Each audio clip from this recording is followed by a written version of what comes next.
Planar Prod presents The Attic Monologues. Episode 27. There is method in it.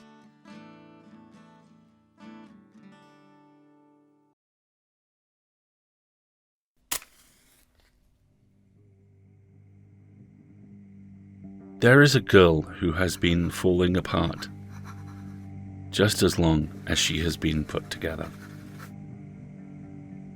No one has noticed. She does not seem like a sidelines kind of character. She is sparklers on a winter night, lemon sherbet on the tongue, 1,000 cliché poems tattooed on her skin, without a single disingenuous bone in her body. Here is a girl who loves like her heart is in her eyes. Her ribcage has been torn open for years. When you listen hard enough, you can hear the wind whistling between her bones. And she is falling apart. Vanishing, finger by finger, word by word. You should have noticed by now. You'll never forgive yourself when you finally do. Listen to the wind.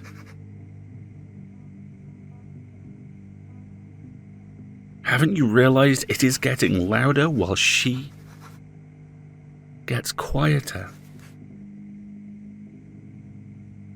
When was the last time you heard her laugh? When was the last time you spoke to her at all? There's still time. If only you'd listen. But you won't. You are not my protagonist because you listen. Or because you care. There are other things to attend to.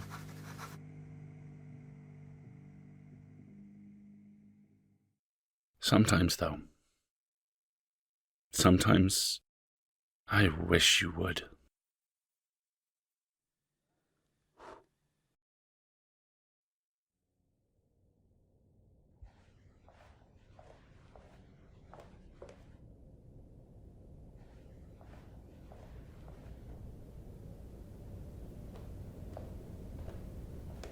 What time is it? 7:24.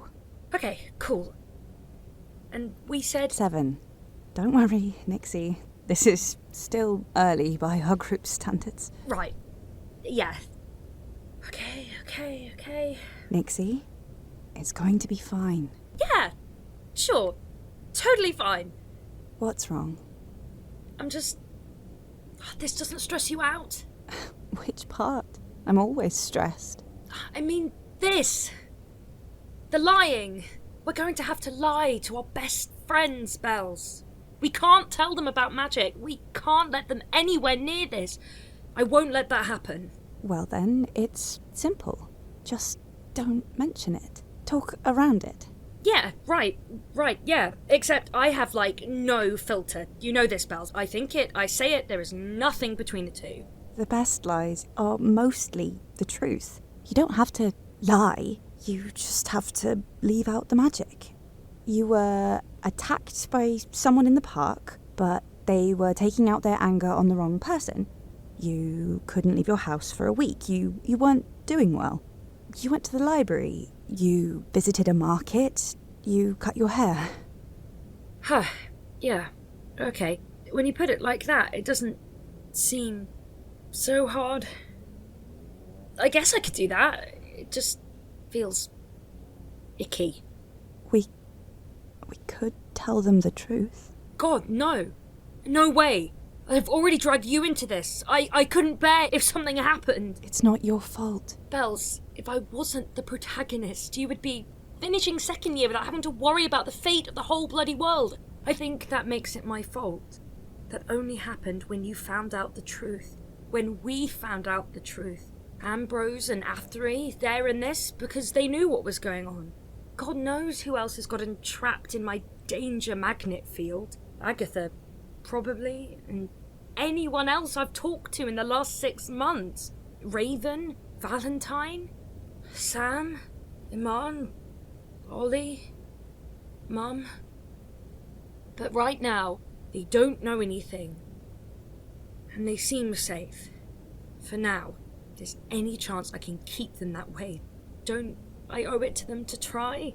Seth and Lola, they're everything. They're family. I can't let them get hurt. But I also can't just abandon them without explanation. You know? Do you really believe that? That lying can be okay in the right situation? Like you said, it's not lying. It's bending the truth. If they ever need to know, I'll tell them, obviously. Nix, I need to tell...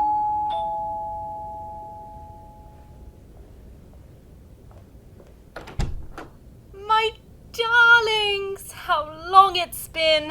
Oh, how I've missed you. Do tell me how the war has treated you. It's not the war, Lola, it's just university. Exactly. The intellectual war front is not to be trifled with, my dear Nix. How much coffee have you had? Just 4, I think. One loses count of the shots. It's 8 shots. She's been like this all afternoon. Judgment! Thy name is Seth Entham. So what if I am? I don't understand how you want vibrating out of your skin. Practice, I suppose? Anyway, Nix, happy birthday. Yes! Happy birthday! I'm so glad you decided to do something in the end. Not to be dramatic, but I was getting concerned. Birthday? What day is it? Nix, it's the 6th of March. You're 20. Today? Oh. Happy birthday to me then. Is this not a birthday party? Oh, yeah, totally it is. I guess my subconscious knew I needed to celebrate, even if I wasn't keeping track of the days. I barely know what month we're in these days. You're all good. That just means you get a surprise celebration. Now all the cooking we did for this evening seems a bit... stupid. We should have ordered in or something. Are you kidding me? Home cooked is the best celebration. Also, in terms of money, I have no money. So, this is good. I also come bearing cake. See, Bella? She comes bearing cake. You can always count on Lola. She'll be living off that compliment for the next year. Speaking of money, Lola, how's the caramel and clove treating you? I haven't managed to catch up with Ambrose in a while. Oh. I quit. You quit? Yeah. On, day 3. Why? I just wasn't feeling it. Oh, I mean, fair enough. Being a barista isn't for everyone. What are you looking at next? Oh, nothing. Nothing? Yeah, nothing's really clicking with me right now. I got a bunch of job offers back, but none of them were really my vibe. I know I don't want to go to uni, at least. I could not sit in a classroom after 2 years of freedom. So you're just, taking a break? I suppose. I tried a couple shifts at my dad's restaurant, just like when they have a busy day or they're short-staffed, but mostly a break. What do you do all day? Sleep, mostly. Go on long, rambling walks in the park. Draw, or doodle, really. Take ridiculously long baths, 3 hours minimum. Listen to the wind and the trees. I'm like one of those Victorian maidens sent to the seaside for their health. They were usually suffering from lead or arsenic poisoning. Well, not precisely like a Victorian maiden, I guess. But let me live in the aesthetic. The aesthetic? Besides, it's not like I need to worry about rent at the moment. My dads won't kick me out until I'm ready to find my feet. And they get free childcare out of it for my brothers, so win-win. Anyway, what's this? It looks so old. I didn't know either of you were into vintage tech. Or is it Sam's? My dad would love this. Come away, O human child, said the wind. My head is 13 steps now in this dance you call. and my body breaking down. One step, then another. Oh, don't. That's broken.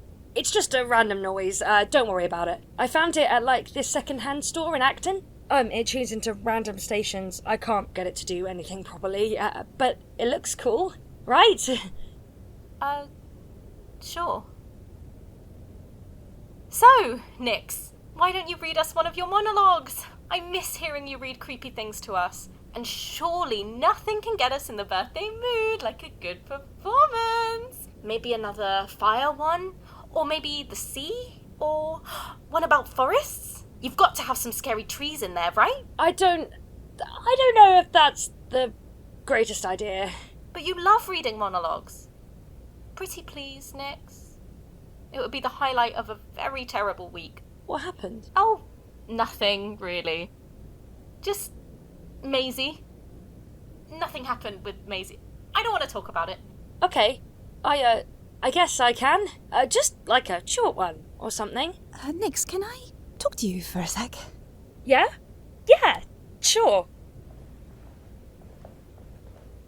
Are you really going to read? I can't exactly say no. I mean, you can. You know what I mean? When someone asks for something, I can't just, say no. Oh, don't look at me like that. You're even worse than me. Don't you remember that time Mike Charlton asked to cheat off you in Year 8 computing? And you just, said yes? And then you both got detention. But Mike Charlton was really tall and on the rugby team. This is Lola. She'll understand. What, you just want me to say, so sorry, Lolo, but I'm afraid I'm just not comfortable reading this monologue in front of friends, let alone in public. You see, it's actually the soul of a human being who's been trapped inside the paper by a capricious and malevolent all-seeing God who specifically wants to hurt me. Also, I'm the protagonist of a probable tragedy, and just by being in this room, you've most likely gone and gotten some horrific role like that girl in the first 5 minutes of a horror movie. Does that sound good to you, Bella? Well, no, but just say you don't feel up to it. Lola's having a shit week. She says this will make her feel better. Who am I to take it from her? You are too nice. Not famously one of my character traits. Too willing to compromise. Now that I'll take. Did you lovebirds have fun without us? We were just discussing a surprise for later. I feel like it's supposed to be the other way around today. Don't be a spoilsport, Seth. I love surprises. Say no more. Anyway, I need to find a monologue to, get the right vibes for today. Are you sure this will really make you feel better, Lola? The monologues aren't exactly happy. Watching fictional people be sad and afraid is, cathartic. Right. Yeah, fictional. I'll be back in a sec. Bella, how are you doing? Me? I'm fine. You're sure? Last time we saw you, things were... Nix was about to pop the question. Lola! What? She knows which question I mean. We were kind of interrupted. Life's a bit on hold right now until things settle down. Oh, God. Do I have to have the A-level/university/promotion conversation with you, too? The what? What Lola means to say is, we're glad you guys are communicating your needs, but taking it slow, because it's still more communication than you had before, and we're proud of you. I don't think that's at all what I meant. It is, in fact, quite the literal opposite of the A-level/university/promotion speech. We'll get back to it, Lola, I promise. Just for now, we want to be a bit more stable before we let anything happen. There's time. Until there isn't. Lola? I found one. Creepy forests, just like you wanted. Brilliant! Give it to us. I'm so ready. Okay, then this is Lila Crevette, a lost soul seeking purpose. It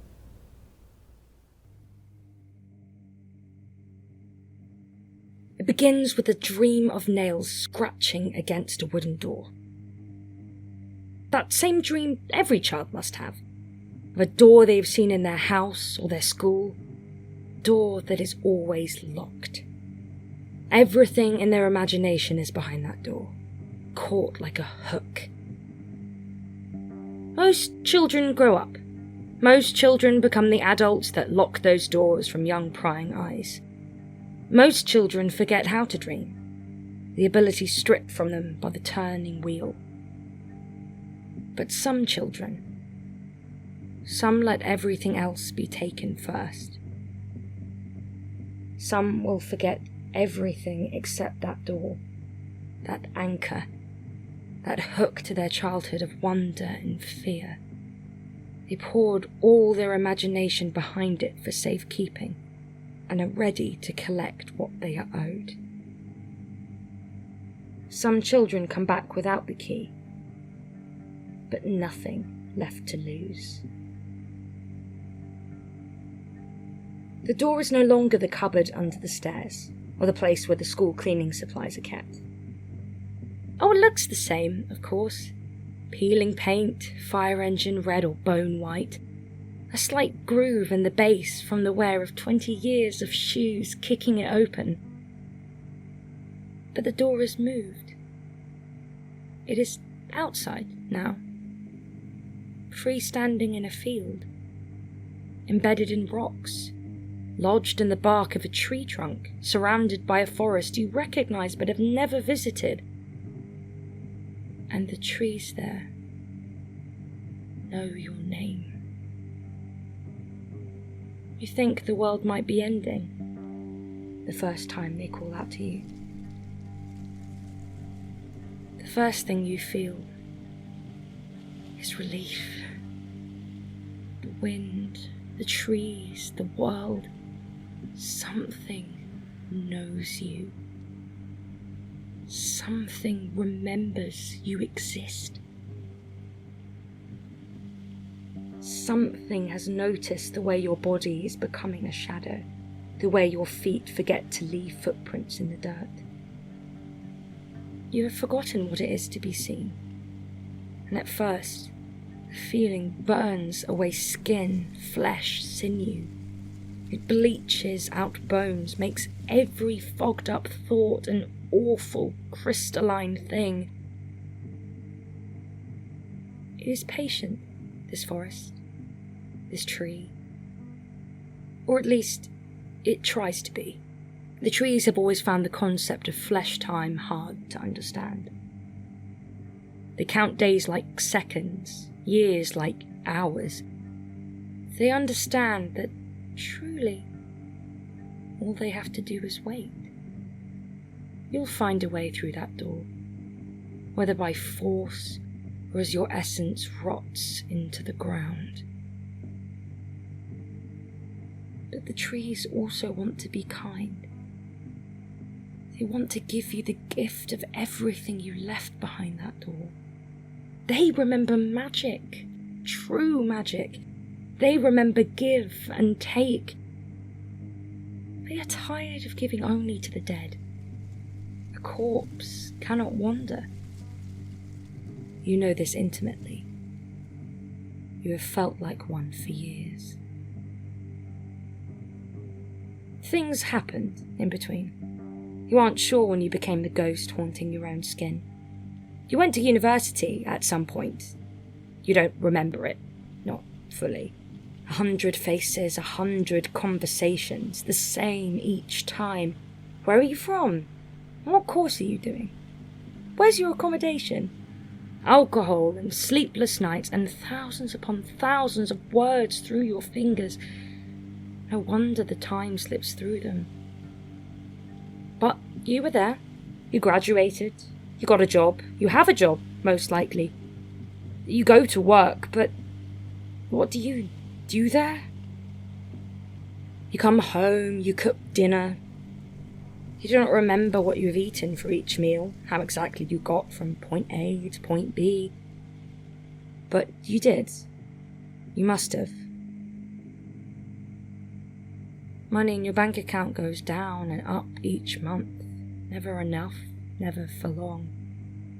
Your apartment is clean enough that no one complains when you remember to let them in.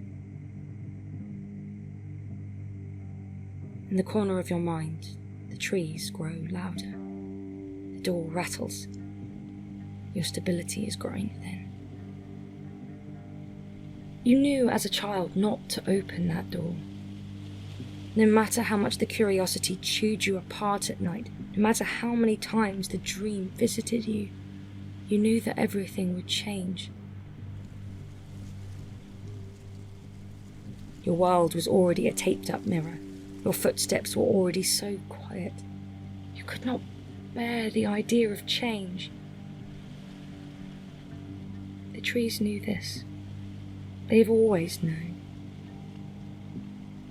It is why they chose you in the first place. Wouldn't it be nice, they see you think, if I could rest? If I didn't have to choose? If I could bury my bones at the crossroads instead of dragging my flesh down a single path? You weren't ready to admit to any of this when you were young. You still believed the rules didn't apply to you. There are only so many hours in the day and you are only human, but you thought that if you just kept moving, you would never have to face it. The trees knew that too. Now, you are tired. Your bones are worn to dust. You are still walking forward, but now the dream comes to you even when awake. That door of your childhood hovers in your thoughts, reminds you of the way it made you feel so many things, whether good or bad. It whispers of the trees, which offer you purpose and a place to fall. You have forgotten so many things in the haze of your exhaustion. Your childhood best friend's laugh, the colour of your own eyes, the way your body looks in the mirror. Most of all, you have forgotten your fear. Your body is so saturated with it every moment of the day, you are turning numb. You've forgotten the difference between the life-threatening and the mundane. You've forgotten why you ever feared the concept of change. The trees call your name. The mirror cracks. Footsteps are a thunderstorm.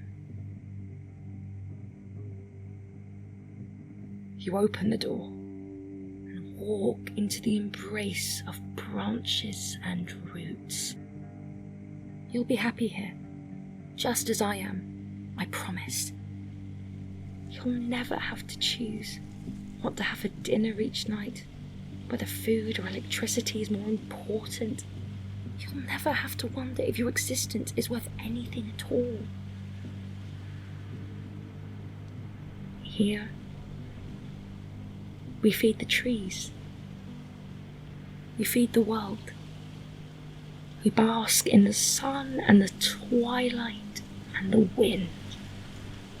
Just start walking.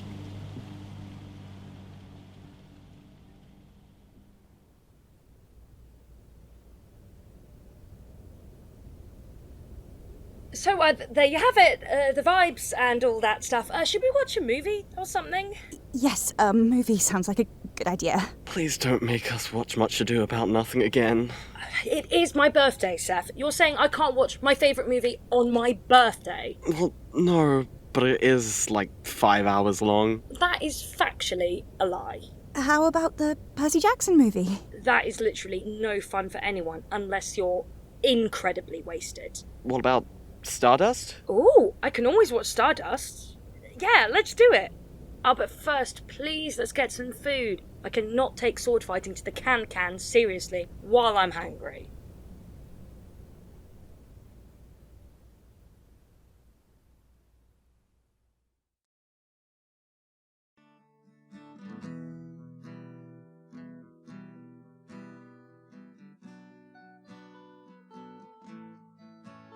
Thank you so much for listening to the Attic Monologues. If you're enjoying our show, please consider supporting us through our Patreon or Ko-fi to help us compensate the hard work our team puts into every episode. You can find the links in the show notes below. Alternately, you can leave us a review, whisper to the wind, or tell enemies and love interests and friends alike to listen. This episode was written by Morgan Greensmith and produced by Morgan Greensmith, Clohessy, and Sorren Briarwood. It was directed and script edited by Clohessy. The sound design is by Isaac Thompson, and the theme tune was composed by Wilkie Morrison. In this episode, you heard the voices of Atlas Morgan as Nyx Ryland, Bonnie Calderwood Aspinwall as Bella Crow, Roya Gharbi as Lola Brodeur, Cry MJ as Seth Entham, MJ Scott and Cerise Angela as radio voices, Alasdair Stuart as the author. The logo was designed by Sorren Briarwood. The social media is also run by Sorren Briarwood. You can find us on Twitter at Attic Monologues and on Instagram, Tumblr, Facebook and TikTok at The Attic Monologues. For more information on our show, our crew, our policies and other shows made by our people, visit our website www.plainaprod.com. Episode 28, What's in a Name, will be out on Wednesday, December 6th. See you then!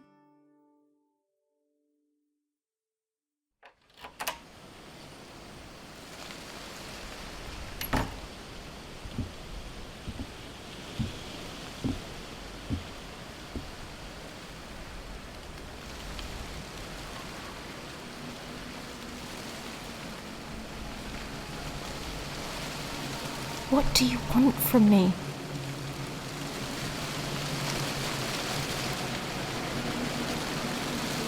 Come away.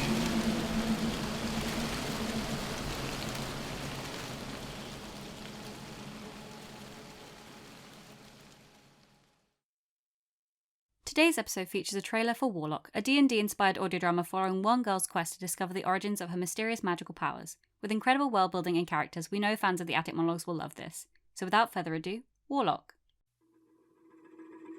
If you love anime and D&D, check out Warlock. It's the story of me, Nova Ravenwood, a young woman born without magic who forms a pact with a mysterious being